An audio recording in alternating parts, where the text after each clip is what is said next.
Hello, everyone, and welcome to this week's lecture, where we are talking about racial justice in the United States today. The learning goals for this week are: what does racial justice look like? How can we achieve racial justice? What is the connection between racial justice and empathy? And why is a singular focus on racism insufficient to achieve racial justice? So the reading talked about what does racial justice look like and talked about these various components. There's recognition, acknowledging harms, responsibility, determining who is responsible, reconstruction, determining what response is merited, and finally reparations, repairing the damage and providing restitution. Now the reading talked about the questions surrounding reparations. One is, will reparations address ongoing racism? Since they usually focus on past wrongs, yet racism continues to exist today. And also, how would reparations consider the different facets of racism in our society? Racism affects people in different ways, depending on other variables such as class. The reading also talked about the distinction between civil rights and human rights. Civil rights addresses government-sanctioned protections against discrimination. Human rights addresses universal rights such as access to healthcare, adequate housing, and education. Now, some of the problems with civil rights laws is that they can be repealed, as the 1965 Voting Rights Act, parts of which were repealed in 2013, and resulting in certain states in the South passing state laws that restrict voting rights for people of color. Another challenge with civil rights laws is being able to prove discriminatory intent. The laws require that intent to be proven, not just that certain laws have had discriminatory impacts or outcomes. The challenge with human rights is that this framework isn't part of US law and therefore are unenforceable. And the reading also talked about how some folks are talking about the idea of needing a new constitution for the United States. Some argue that we need a new constitution that incorporates human rights into it, and that way those could be enforceable.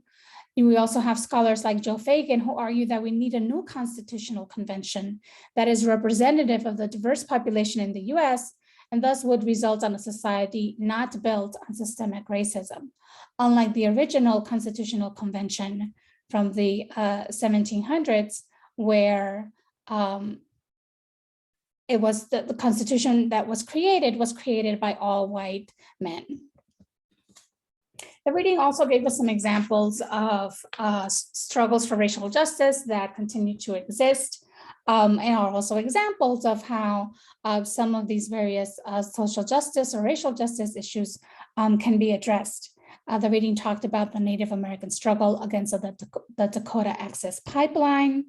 They also talked about the Mississippi Immigrant Rights Alliance, which is an interracial coalition between Latinxes and Blacks in Mississippi that has been successful at stopping more than 300 anti-immigrant bills from passing in that state. We also had examples of how Black communities organized against foreclosures in Detroit, and how Dreamers fight for justice as they continue to fight for some kind of permanent status for themselves that protect them from deportation and provide work permits and access to higher education. The reading also talked about the role of empathy in relationship to racial justice. How can we stand by in good conscience as people are losing their homes, being unfairly incarcerated or deported, or being shot by police officers and security guards without cause? Empathy is the ability to understand and share the feelings of other people. Once you're capable of imagining that something like foreclosure, outrageous medical bills, incarceration, or deportation could happen to you or someone like you, it is a lot easier to see how unjust our laws are. So a way to sort of develop empathy is, even if you can't relate to some of these racial injustices that are experienced by people of color in this country, to imagine what it would be like if you experienced those things. And how would you feel, right? And what would you want to be done to protect you from these injustices? The reading also talked about needing an intersectional approach to achieve racial justice, so that we can't just focus on racism, but we also need to look at how racism intersects with capitalism and patriarchy, which means asking questions like, is it possible to eradicate racism without eradicating capitalism? Is there something inherent in a capitalist system that feeds into racism, helps to uphold racism? Is it possible to fight against patriarchy without fighting against racism? So this is also a call to the feminist movement, right? And thinking about how do you incorporate issues of race within the feminist movement that is fighting against sexism and patriarchy. The reading also shared with us a snippet of a graduation speech at the University of Arizona given by Opal Tomeri, where she offered 3 leadership lessons. Take stock of your history, don't fear obstacles, they are opportunities, create and live a new story. While our histories may be ugly, it's important that we know them. Instead of feeling guilty about the past or about our privilege, it is more meaningful to be accountable to it, learn from it, and choose which side of history you will be on.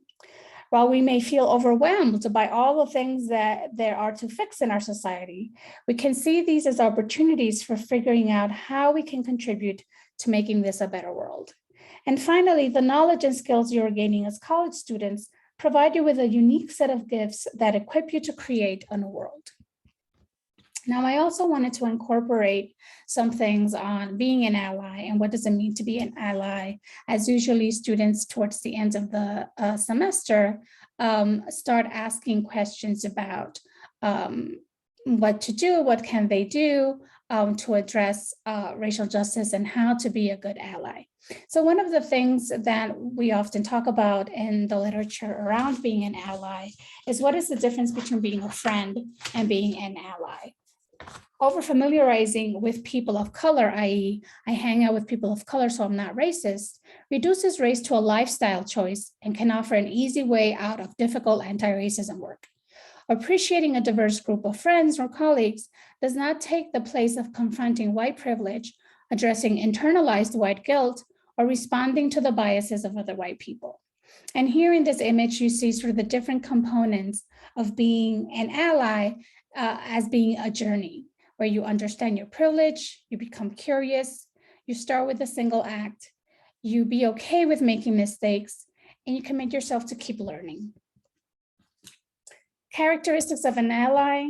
An ally works to dismantle forms of oppression from which they benefit, take personal responsibility for the changes needed in society, makes privileges that are invisible visible, facilitates empowerment of those targeted for oppression, use our personal, social, and economic resources to make change, explore our own complicity in white privilege and oppression, and go beyond our feelings of guilt. So some final takeaways in terms of allyship. Allyship is a personal, ongoing striving, not an end goal to be reached.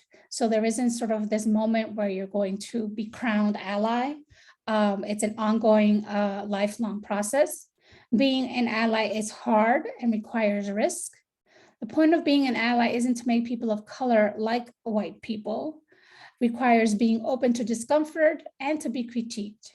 And also acknowledging that there are multiple ways to be an ally, right? There isn't a one size fits all way of being an ally, and that being okay and accepting that.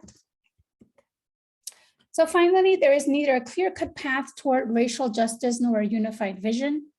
Racial divisions among Blacks, whites, Asians, Latinos, and Native Americans are harmful to all of these groups, and you can and should fight against injustices. So this ends our lecture for this week. I look forward to seeing your posts in the discussion board. Have a wonderful week.